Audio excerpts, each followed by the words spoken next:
आज के इस वीडियो लेक्चर के अंदर हम ग्लासगो कॉमा स्केल को डिस्कस करेंगे।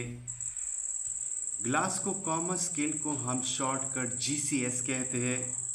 ग्लासगो कॉमा स्केल हमारे पास एक न्यूरोलॉजिकल स्केल है जिसके ज़रिए हम असेसमेंट करते हैं लेवल ऑफ कॉन्शियस लेवल की हम असेसमेंट करते हैं। After injury, after accident, brain injury, trauma वगैरह की हम असेसमेंट करते हैं ग्लासगो कॉमा स्केल के ज़रिए। अब ग्लासगो कॉमा स्केल में हमारे पास कंपोनेंट्स कितने हैं? We have three components in Glasgow comma scale. Number one is eye opening, and the second one is verbal response, and the third one is motor response. ये हमारे पास तीन responses है। ये हमारे पास GCS के कंपोनेंट्स हैं। अब कंपोनेंट्स का फ़ायदा क्या है? इन तीन कंपोनेंट्स के ज़रिए से हम स्कोर फाइंड आउट करते हैं कि फलां पर्सन का स्कोर कितना है, और स्कोर की बुनियाद पर हम किसी भी पर्सन की हेल्थ, उसकी कंडीशन को डिफाइन करते हैं, whether the patient is good, whether the patient is bad. अब कंडीशन का पता लगाना GCS के ज़रिए हम करते हैं। अब हमारे पास EVM, E for I, V for verbal response, M for motor response, ये हमारे पास इसका शॉर्टकट है। अब स्कोर की बात करते हैं। हमारे पास मैक्सिमम और मिनिमम दो किस्म के स्कोर हैं। हमारे पास जो मैक्सिमम स्कोर है वो 15 है, क्योंकि आई के जो मैक्सिमम स्कोर है वो 4 है, वर्बल का रिस्पॉन्स का मैक्सिमम स्कोर जो है वो 5 है, मोटर रिस्पॉन्स का 6 मैक्सिमम रिस्पॉन्स है। जब इसको हम कम्युलेट करते हैं तो ये 15 बनता है, और मिनिमम रिस्पॉन्स जो है वो 1 1 1, इसको जब हम प्लस करते हैं 3 मिनिमम रिस्पॉन्स है। अब हियर इज़ द क्वेश्चन कि जो हमारे पास डेड बॉडी होती है उसका भी रिस्पॉन्स 3 होगा। यूजेस की अगर बात करें, इमरजेंसी कंडीशन में हम ग्लासगो कॉमा स्केल का यूज़ करते हैं, न्यूरोलॉजी में करते हैं, क्रिटिकल केयर में बहुत यूज़ करते हैं इसका। पेशेंट की जो कंडीशन होती है उसको फाइंड आउट करने के लिए हम GCS का यूज़ करते हैं। लेट्स सपोज हमारे पास एक पेशेंट है, उसका एक्सीडेंट हुआ। आफ्टर द एक्सीडेंट पहले हम ABCDE एग्जामिनेशन करते हैं, लेकिन बेसिकली हमारे पास जो GCS है उसमें A for airway, B for breathing, C for circulation, D for disability. Basically हमारे पास जो है GCS ये डिसेबिलिटी की बात करता है। तो GCS के ज़रिए से हम कंडीशन फाइंड आउट करते हैं। अब हम 1 बाय 1 डिस्कस करेंगे। आई ओपनिंग, तो आई ओपनिंग का जो मैक्सिमम स्कोर है वो 4 है। वो हमारे पास 4 हमारे पास जो है वो स्पॉन्टेनियस है।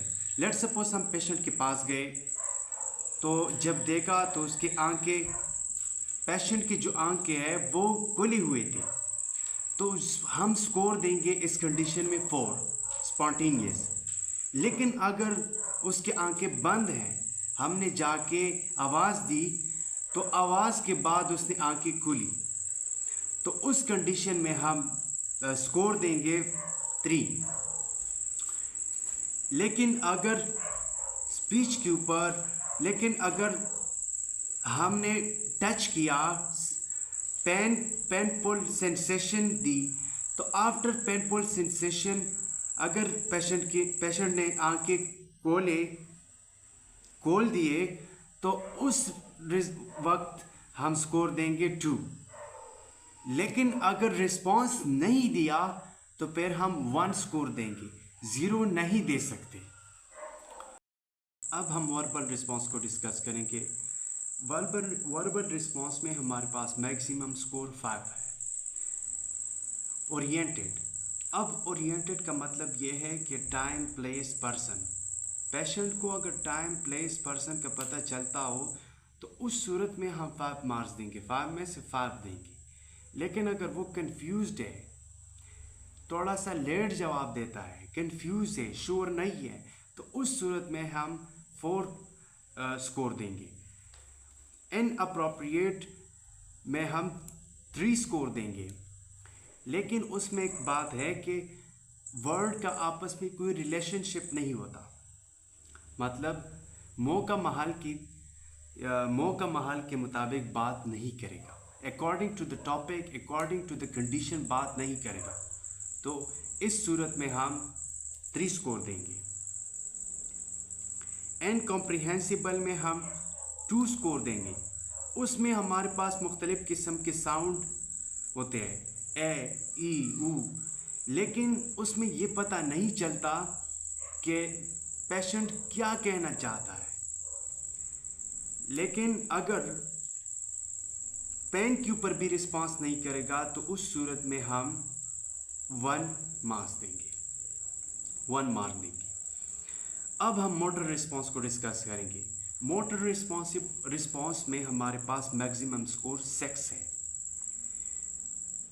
हम 2 स्टेप कमांड देंगे। अगर वो 2 स्टेप कमांड को कंप्लीट करेगा, फॉलो करेगा, तो उस सूरत में हम 6 में से 6 मार्क्स देंगे। इसके बाद लोकलाइज पेन में हम 5 मार्क्स देंगे। लोकलाइज पेन में हमारे पास अगर वो कमांड फॉलो नहीं कर रहा तो उससे थोड़ा सा पेन दोगे। पेन कैसे दोगे? आप उसकी उंगली में एक पेंसिल लगा के दबाओगे। अगर वो जाता है, आपके हाथ को हटाता है दूसरे हाथ से, तो पेन को लोकलाइज कर रहा है। ऐसे में आप उसका रिस्पांस लिखोगे M5। अगर वो पेन को स्पेसिफिकली लोकलाइज कर पा रहा है तो आपने उसका आंख दबाया तो थोड़ा सा पेन दोगे। तो ये हमारे पास लोकलाइज पेन है।